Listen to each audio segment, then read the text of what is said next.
Right, to close tonight's show with a rather frosty atmosphere emerging latterly on the plinth here.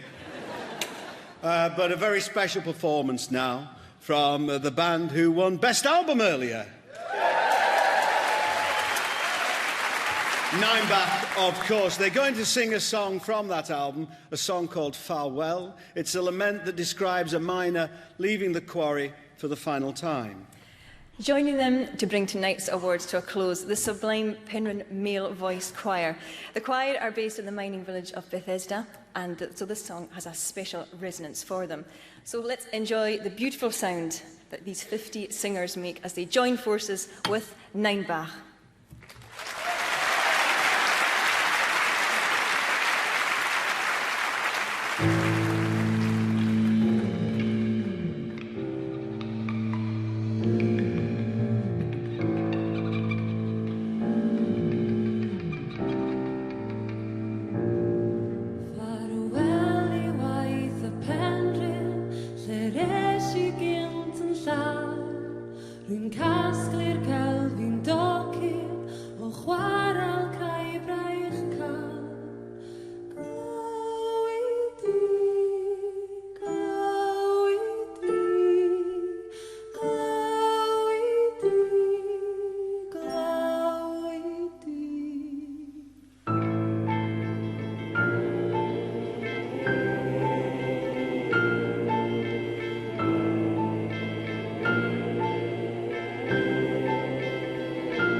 halon, bra